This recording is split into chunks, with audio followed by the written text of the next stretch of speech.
Hal ini bisa menyebabkan head stress buat ayam.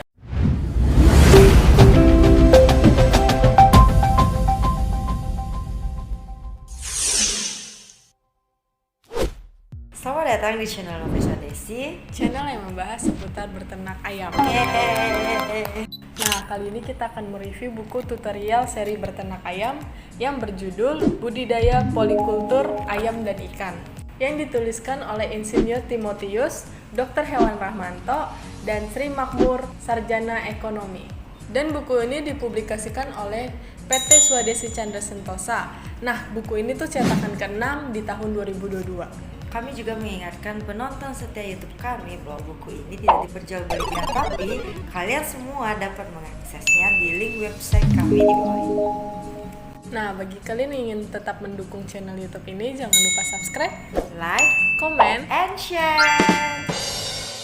Budidaya polikultur ayam petelur dan ikan.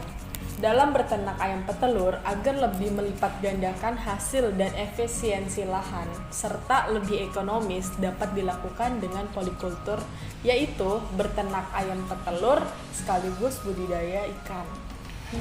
Emang bisa? Yuk kita bahas. Sekarang ini para peternak dapat mengembangkan teknik budidaya ikan di kolam sekaligus berternak ayam petelur dalam lokasi atau lahan yang sama dengan ayam. Nah, ada juga yang menyebutkan kandang polikultur atau longyam, yaitu kolam dan ayam. Teknik ini adalah penggabungan peternakan ayam dan budidaya ikan yang membuat peternak itu lebih untung. Nah, konsep ini membuat kandang ayam sendiri itu lebih cukup sederhana, yaitu kandang ayam yang dibangun di atas kolam pembesar ikan. Dengan konsep budidaya polikultur ini, lahan bisa dimanfaatkan lebih maksimal.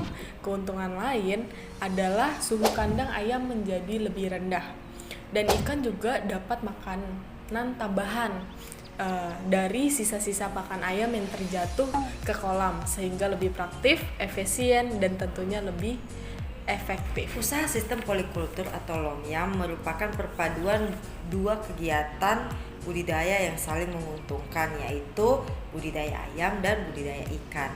Nah, jenis ikan yang biasanya bisa dipelihara atau dicampurkan yaitu seperti ikan mujair, ikan nila, ikan tawes, dan ikan gurame. Nah, beberapa hal yang harus diperhatikan dalam menerapkan sistem polikultur atau longyam. Yang pertama, pemilihan lokasi dengan debit air yang deras menjadi syarat utama agar tujuan dari longyam ini tercapai. Prinsip debit air yang tinggi dan deras dapat membuat amonia yang jatuh ke kolam itu terbawa oleh arus air.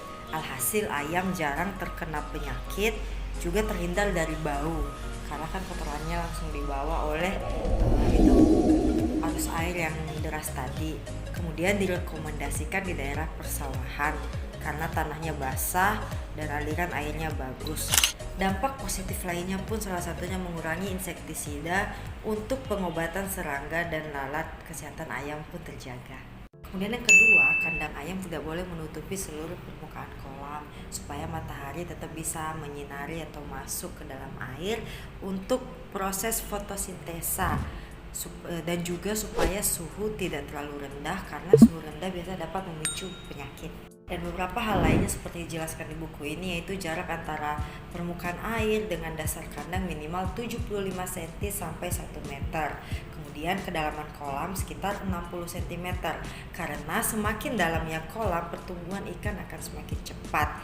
Lalu jumlah ayam dan ikan harus seimbang. Jika ayam terlalu banyak bisa menyebabkan kematian pada ikan karena banyak kotoran ayam tidak bisa dimanfaatkan oleh ikan. Sisa-sisa pakan pun yang jatuh ke kolam itu akan menjadi racun bagi ikan kalau terlalu kebanyakan. Kelebihan dan kekurangan dari kandang ayam yang berada di atas kolam. Yang pertama, itu dapat memaksimalkan ketersediaan lahan yang terbatas. Yang kedua, memaksimalkan efisiensi, terutama efisiensi pakan ikan, karena bisa memanfaatkan kotoran ayam sebagai pakan alami untuk ikan. Selain itu, bisa juga memanfaatkan pakan ayam yang terjatuh ke dalam kolam sebagai pakan ikan. Nah, selanjutnya, kandang akan lebih terasa lebih sejuk karena terdapat air di bawahnya. Siklus udara menjadi lebih baik, bisa meminimalisir bau kotoran pada ayam. Dan kekurangan usaha polikultur ini adalah kelembapan yang tinggi. Kelembapan yang tinggi ini bisa juga berdampak buruk bagi kesehatan ayam. Dan yang kedua, panas sinar matahari bisa memantulkan secara langsung ke dalam kandang. Akibatnya, pantulan sinar matahari bisa menimbulkan temperatur kandang menjadi lebih panas. Hal ini bisa menyebabkan heat stress buat ayam, berpotensi menimbulkan banyak nyamuk. Dan biaya pembuatan kandang ini relatif lebih besar karena fondasi kandang harus benar-benar kuat dan kokoh. Dan masih banyak lagi kekurangan dan kelebihan untuk usaha polikultur ini. Dan di buku ini juga dijelaskan untuk cara membuat kolam dan kandang ayamnya itu seperti apa. Dan jangan lupa untuk akses di link website kami. Sekarang kita masuk pada bab kedua yang dibahas di buku ini, yaitu tentang penanganan produksi telur. Kita tahu bahwa telur merupakan barang yang mudah rusak. Nah, biasanya bahkan dalam penyimpanan sekalipun telur itu gampang berubah. Untuk itu penanganan dan penyimpanan telur harus diperhatikan sebaik mungkin.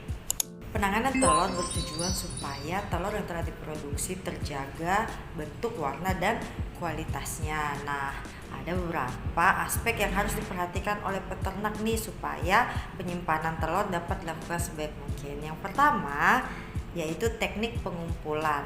Sebaiknya telur itu dikumpulkan 3 kali dalam sehari. Pagi hari biasanya itu jam 10, kalau di siang hari jam 1, kalau di sore hari jam 3 sore. Telur yang baru keluar dari ayam langsung ditampung menggunakan egg tray. Dalam setiap pengambilan telur, petugas itu harus segera memisahkan nih telur-telur yang normal dengan yang tidak normal, misalnya dari fisiknya ya. Pemisahan telur yang normal dan tidak normal itu secara fisik misalnya berukuran lebih kecil atau lebih besar dari ukuran standar, lalu kulitnya mengalami retak, bentuknya enggak oval, dan ada kelainan lain tertentu lah yang bisa diperhatikan. Yang kedua, pemilahan telur atau grading. Nah, biasanya pemilihan telur umumnya dilakukan berdasarkan bobot telur. Misalnya nih, dalam 1 kilo telur ada sekitar 20 butir telur atau lebih. Nah, pemilihan telur digunakan tuh antara lain ada tekniknya nih. Yang pertama, interior quality-nya harus diperhatikan, meliputi kondisi kuning telur, kondisi putih telur, dan ukuran serta kondisi rongga udara. Kemudian yang kedua tuh exterior quality, meliputi kulit, kebersihan kulit, ukuran besar kecil, bentuk, tekstur, dan warna telur. Hal ketiga yang perlu diperhatikan yaitu pengepakan telur. Pengepakan telur dilakukan supaya telur itu tetap terjaga keamanannya, tidak pecah, tidak retak pada saat sampai ke konsumen. Pengepakan telur bisa dilakukan menggunakan egg tray. Pengepakan telur yang akan dipasarkan bisa menggunakan peti kayu, peti yang dari kayu. Penggunaan peti kayu ini untuk memindahkan telur dari egg tray. Yang keempat, penyimpanan telur. Penampungan sementara kalau di farm nih ya, biasa disimpan dalam ruangan dengan suhu kamar 18 derajat Celcius. Ruangan penyimpanan telur yang baik mempunyai kelembaban 70% pada suhu 16-21 derajat Celcius dengan ventilasi ruangan penyimpanan harus cukup ya. Kemudian yang kelima, pengiriman. Pengiriman telur dari produsen ke konsumen diperlukan pengangkutan khusus. Kendaraan yang digunakan tidak boleh terlalu terguncang, dan untuk memperkecil risiko telur pecah dalam peti telur diberikan alas ya, berupa sekam padi atau jerami padi. Nah, pembahasan terakhir di buku ini adalah manajemen pemeliharaan DOC. Kita telah ketahui bersama bahwa untuk mendapatkan pulet yang baik, kita harus juga mendapatkan DOC yang baik pula. Nah, untuk itu kita harus menerapkan manajemen pemeliharaan DOC yang baik, yaitu kualitas DOC, performance yang baik, sehat, segar, warna bulu yang cerah, kaki berwarna kuning, lincah dan responsif terhadap rangsang, dan berat badan relatif seragam, serta pusar, kering, dan tertutup dengan baik. Manajemen pemeliharaan DOC yang harus diterapkan yaitu program kesehatan. Berikut yaitu buatlah program dan pemberian vitamin untuk membantu tumbuh kembang ayam. Yang kedua, pemberian antibiotik untuk program pencegahan penyakit. Dan yang ketiga, buatlah jadwal vaksinasi yang tepat dan benar. Kemudian perhatikan pakan ayam. Berikan pakan ayam sesuai umur ayam, yaitu pakan starter, grower, dan layer sesuai pada umur ayam. Dan yang terakhir, lakukan penimbangan berkala agar kita dapat mengetahui perkembangan ayam kita. Bagi kalian yang mau mendalami buku ini lebih lagi, jangan lupa diakses di link website kami ya. Terima kasih sudah menonton. Sampai jumpa di video selanjutnya. Bye-bye. Bye-bye.